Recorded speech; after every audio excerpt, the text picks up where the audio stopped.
Salut à tous et à toutes. Dans cette vidéo, nous allons voir les nouveautés de XPath 3.0. Pour tous ceux et celles qui me suivent sur Twitter, j'avais énoncé l'éventualité d'une telle vidéo. Donc maintenant, c'est chose faite. Nous allons voir notamment ce qui nous intéresse, les fonctions utiles au web scrapping. Donc dans les nouveautés là qui sont super intéressantes, on va avoir la déclaration de fonction. Pour ceux qui dev un peu, vous allez voir, c'est vraiment super puissant. Et on va également voir les déclarations et assignations de variables et quelques petites fonctions qui ont fait leur apparition dans cette nouvelle version. Euh, pour cette vidéo, on va faire déjà un rapide tour de ce qui va nous être utile. Et ensuite, on va faire une étude de cas concrète. Donc, c'est-à-dire qu'on va aller scraper Quantlit pour changer un peu de Google, Bing et compagnie, avec toutes les petites fonctions qu'on aura pu voir auparavant au cours de cette vidéo. Vous êtes prêts? Je pense que oui, donc c'est parti. Donc là, je vais déjà commencer par mettre juste un caractère dans le code source pour pas qu'il me pète une erreur. Si je fais une analyse d'expression. Donc on va commencer par les fonctions. Les fonctions, comme pour tous ceux qui dev, vous permettent d'effectuer des opérations ou n'importe quel type de, comment dire, de modification ou altération, je sais pas trop quoi, sur comment dire, un paramètre que l'on va passer à cette fonction. Donc pour le XPath, ça se passe comme ça. On fait declare function, on va nommer notre fonction. Pour l'exemple, je vais réécrire la fonction string join. Enfin, réécrire. On va se servir de string join dans cette fonction. Donc on va l'appeler join results. Là, c'est le paramètre ou les paramètres qu'on passe à la fonction, les accolades et un point virgule ici. Juste pour vous montrer tout de suite, on va faire, donc on appelle la fonction string join de XPath. Donc là qui prend une séquence et ici un séparateur. Je vais mettre la virgule en attendant. On va faire un test rapide. Salut. Ça, voilà. Et donc on va appeler notre fonction juste ici.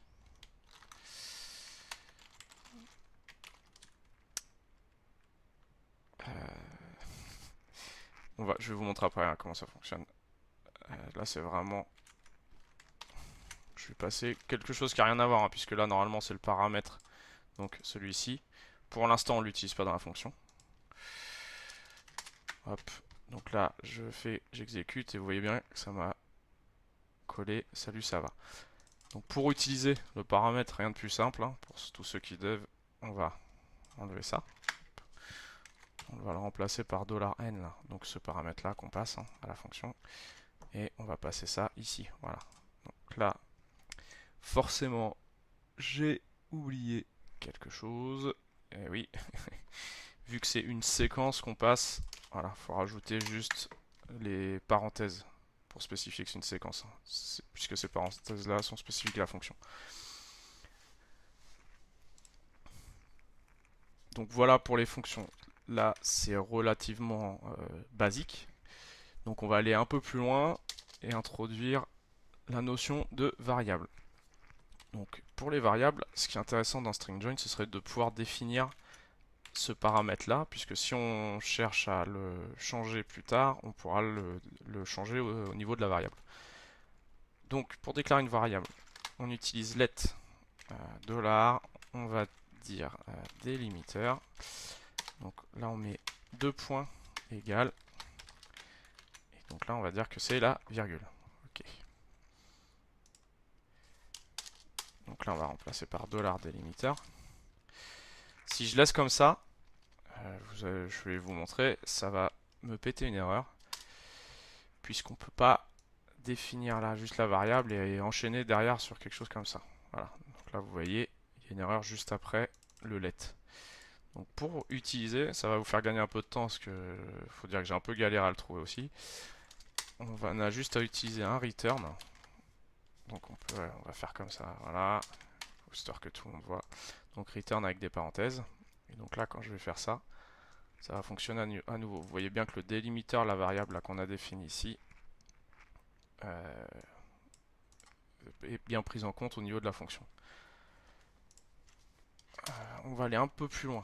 On va faire un enclose. Pour tous ceux qui ont un peu l'habitude du XPath, 1, 2, 3. On utilise souvent une sortie qui peut être exploitable derrière. La plupart du temps, ça va être du Excel, enfin souvent du CSV, pardon. On peut très bien imaginer n'importe quel autre format où on a toujours voilà, un délimiteur et des champs qui sont entourés par un certain caractère. Là, vous vous posez sûrement la question pourquoi j'ai mis deux doubles quotes entre les doubles quotes. Pour échapper en fait les doubles quotes, il faut juste en rajouter une. En gros, souvent on met ça pour échapper un caractère. Avec XPath, là, pour échapper la double quote, on met la double quote encore une fois en fait. Voilà. Donc là, on va aller un peu plus loin. Donc on va faire un concat du enclosed délimiter enclosed. Hop, voilà. Donc là, vous voyez qu'on a bien le concat, hein, tout le monde sait ce que c'est pour concaténer les strings. Donc on a bien la double quote, la virgule et la double quote. Et si je voulais une sortie vraiment propre, je pourrais aller un peu plus loin. C'est-à-dire que je pourrais effectuer un concat ici. Hop, où je mettrais donc le dollar enclose au début. Ma chaîne de caractères traitée derrière avec string join là. Et on referme avec le dernier enclosed. Voilà. Donc là, on a vraiment une chaîne qui va être CSV ready, qu'on va pouvoir exploiter directement dans Excel derrière. Je vous ai dit tout à l'heure qu'on pouvait typer les paramètres des fonctions et également les retours. Je vais vous montrer déjà pour typer le retour. En fait, vous pouvez mettre XS, donc pour XS, c'est pour XSLT, c'est le langage. Là, on renvoie une string. Donc, si je mets XS string, vous voyez que ça fonctionne. Par contre, si on attend, si la fonction doit renvoyer un int, donc que je mets integer, voilà, là on voit qu'il y a 0 retour, ça ne fonctionne pas.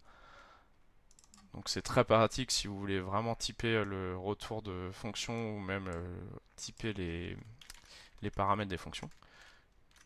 Donc là, on va remettre un string. Là, pareil, hein, si je mettais par exemple XS string, vous voyez que ça ne fonctionne pas. Là, vu qu'on passe une séquence de paramètres, donc on passe la séquence, vu qu'il y en a plusieurs, évidemment on met un pointeur. Et vous voyez que ça fonctionne. Si je mets pas le pointeur, ça fonctionne pas. Tout ça pour dire que vous pouvez forcer les prototypages et les variables. Donc, hop, on va juste les enlever pour pas vous embrouiller pour la suite. Et on va rester là-dessus. Donc là, on a déjà fait une fonction, je pense que vous voyez où je veux en venir, qui va nous permettre de concaténer les résultats qu'on va obtenir de Quant. Notamment, ce que je voudrais avoir, c'est le titre, la description et l'URL.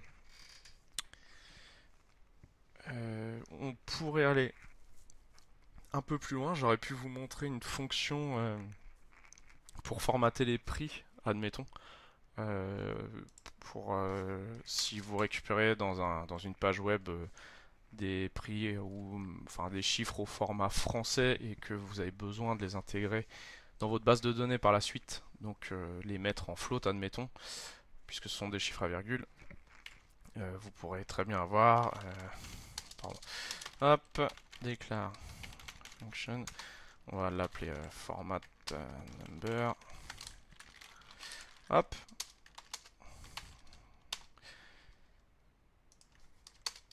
on va faire pareil, on va faire un let, on va l'appeler comment, float number. Donc là, ce qu'on va faire, on va remplacer le nombre, donc les virgules en français, par un point. pardon.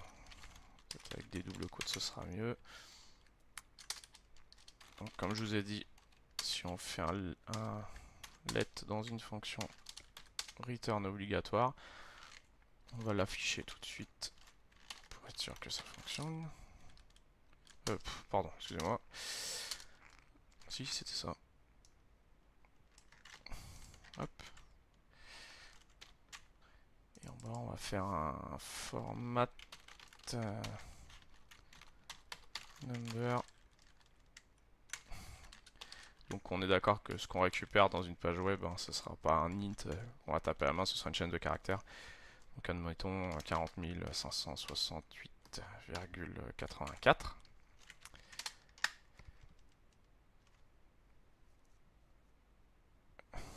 Replace. Ok.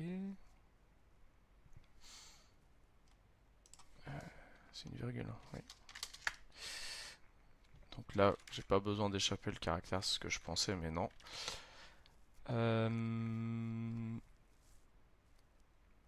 Là, donc, comme vous voyez, ça m'a bien remplacé la virgule par un point. Et ce qu'on veut donc pour insérer dans la base, c'est aussi virer les espaces et compagnie. Donc, ce qu'on va faire là, dans le retour, on va faire un replace. Donc, le nombre formaté comme on le veut. Là, on va mettre une expression régulière, donc on va dire tout ce qui n'est pas un chiffre ou un point, et ben on le remplace par rien du tout. Voilà. A priori, voilà, ça devrait le faire. Voilà, donc ça c'était vraiment juste pour le petit exemple, pour vous montrer ce qu'on peut faire encore une fois de plus avec les variables et les fonctions. Donc maintenant, ce qu'on va faire, on va attaquer le vif du sujet, on va aller voir l'ami Quant. Comme on fait un tuto sur le XPath, et ben allons-y, on va rechercher XPath. J'ai vraiment de la chance. Alors, voilà. Pour tous ceux qui n'ont jamais scrappé, bon, donc là normalement vous êtes un peu perdu, mais on va utiliser la console donc de Chromium pour analyser le code source et puis voir ce qu'on va récupérer. Là, pour Quant, alors ce qui m'intéresse, c'est de faire une boucle sur tous les résultats là. Donc on va analyser avec ça. Hop. En gros, sur voilà, un bloc comme ça là. Donc comme vous le voyez là, c'est un div avec la classe result. Donc voilà, chaque bloc est un div en fait avec une classe result. Donc nous, ce qu'on va chercher à faire, c'est boucler sur tous ces éléments pour donc récupérer le titre, l'URL derrière et la description. Hop, ce qu'on va faire, je vais enlever la format number pour laquelle la fonction n'a plus d'utilité. On va garder join result et on va attaquer là-dessus. Je vais vous montrer comment on faisait auparavant avec XPath 2.0 donc. Et je vais vous montrer comment on peut faire maintenant. Donc ça fait partie des petites fonctions cool qu'il y a maintenant.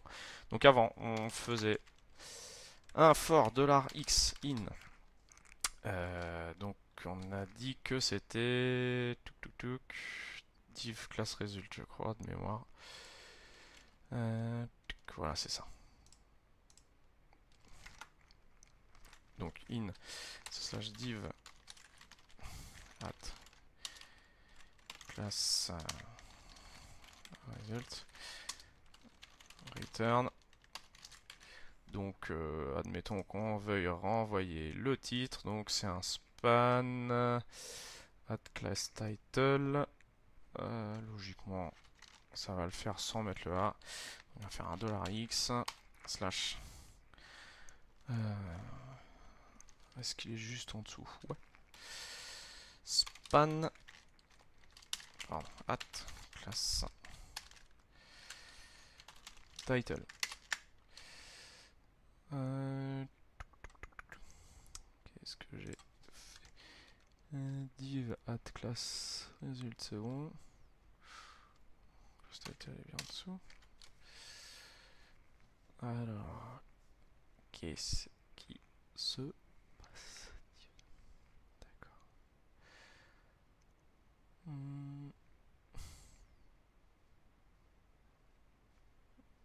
Et ben alors.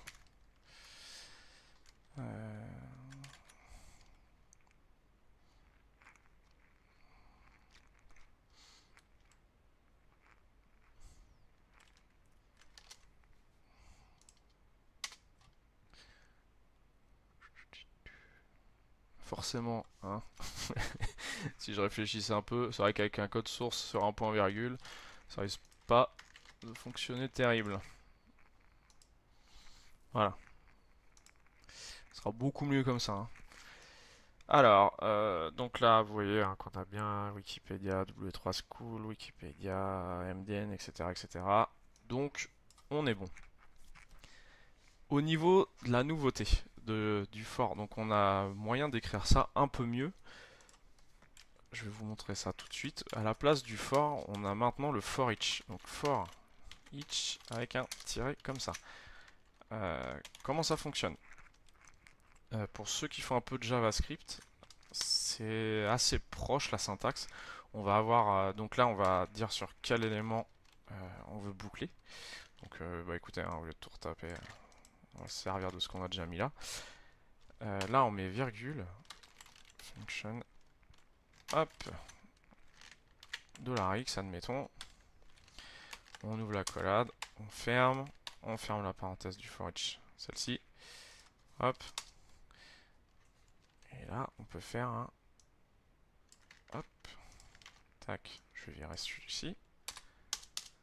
Voilà, donc là vous voyez qu'on a fait un for each, pardon, avec la fonction. Et donc là quand on clique c'est bien exactement la même chose, hein. Pour vous montrer que ça fonctionne bien, on va récupérer l'URL admettons. Tac. Donc le span et voilà. Href. Voilà. Là vous voyez qu'on est bien sur du comment dire, on est sur les bons résultats avec le XPath qui correspond à notre recherche. Alors, pour les fonctions, en quoi ça va être utile pour ceux qui font des gros XPath sur des pages? Je sais qu'il y en a quelques-uns d'entre vous.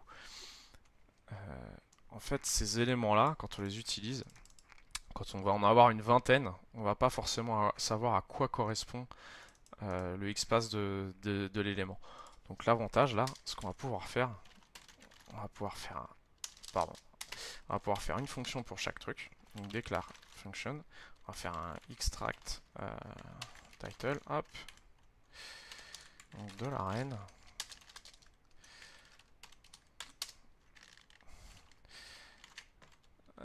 Hop. Là, ce que je vais vous montrer, c'est pareil. Alors, on passe l'élément. Là, ça correspondra à $x. En gros, ce sera $n. Donc, ce qu'on va faire, on va faire un $n. Hop. Donc là, j'ai pas besoin du double, hein, logiquement. Le simple suffit. Et donc ici, je vais faire un extract title de donc $x, hein, ici là, d'accord, le paramètre donc de $x. Voilà. Donc là, vous voyez que ça fonctionne. On va utiliser notre fonction qu'on a vue tout au début là, la join result, pour formater en fait notre sortie. Donc là, ce que je vais faire un join results. Alors, comme je vous ai dit tout à l'heure, un double parenthèse, vu que c'est une séquence. Tac. Donc là, on voit qu'il y a bien les champs qui permettent d'entourer les champs de sortie, quoi. Et ce qu'on va faire, on va rajouter par exemple la description juste après. Donc la description, hop, on va regarder sur comment elle se présente. Donc là, par exemple, on voit qu'on a l'URL qui est dans un P classe URL et l'autre qui est dans un P tout court. Donc le deuxième, d'accord. Deux manières de le faire. Donc si vous avez suivi, on va faire un extract description. $n, vous pouvez mettre ce que vous voulez comme lettre, hein. Vous pouvez même mettre, moi je mets ça pour $node, enfin pour une node. Vous pouvez même mettre node ou ce que vous voulez, il n'y a absolument aucune importance. Donc la description, on a dit que c'était $n /p. Donc alors là, deux solutions. Soit on fait ça comme ça, donc pour dire que c'est le deuxième. Dans ce cas-là, on va faire, attendez, je vais faire ça un peu plus propre. Voilà, on y voit clair. Extract description $x. Alors forcément, j'ai dû oublier quelque chose.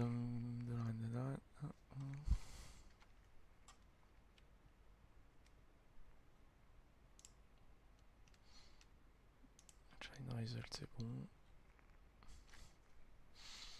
Alors, où est-ce que c'est? Bah forcément, oui. Hein, faites ce que je dis, pas ce que je fais. Voilà, donc j'avais oublié le point virgule juste après l'accolade de la fonction. Donc là, on va vérifier avec les résultats. Hop, donc Wikipédia XPath est un langage de requête, blablabla. XPath passe expression pour le deuxième. Hop, syntaxe and semantics, etc., etc. Donc là, on est pas mal. Comme je vous ai dit, il y a une autre solution pour le faire. Là, on voit que pour l'URL, il y a une classe URL. Donc on aurait pu faire aussi note, pardon, at class égale URL. De mémoire, ça fonctionne comme ça. Voilà. Donc là, c'est pareil. Parce que, en gros, je vous montre, hein, si on met juste P là, on va récupérer forcément l'URL aussi. D'accord? Mais là, on veut pas. Donc on va mettre celui-ci. L'avantage, c'est que si dans un mois ou 15 jours ou un an, Quant décide de changer les classes ou quoi que ce soit que pour la description, comme je vous disais tout à l'heure, je vais pas avoir besoin de me prendre la tête à chercher ici là, comme on faisait dans XPath 2 en mettant les trucs, on pourra aller directement dans la fonction adéquate. Donc maintenant, bah, on va terminer avec l'URL. On va faire un extract URL $x. Hop. On va la mettre ici.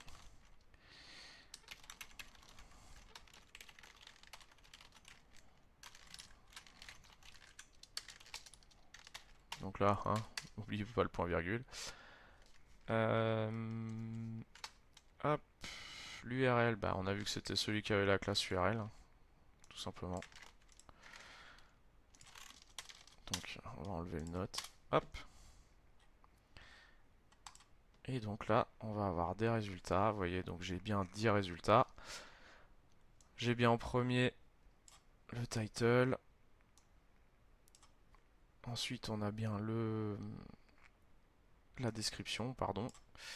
L'URL derrière, ici. Donc, bah, vous voyez bien l'URL, hein, il nous manque le HTTP. Pour aller plus loin, on pourrait faire également une fonction XPath pour extraire l'URL et surtout l'encoder comme il faut là, puisqu'on voit que il y a un URL encode sur l'URL derrière là. Donc on pourrait faire ça, mais je suppose que la vidéo est déjà assez longue. Donc peut-être qu'on fera ça dans une prochaine vidéo, on ira un peu plus loin sur les fonctionnalités, enfin, les fonctions de XPath.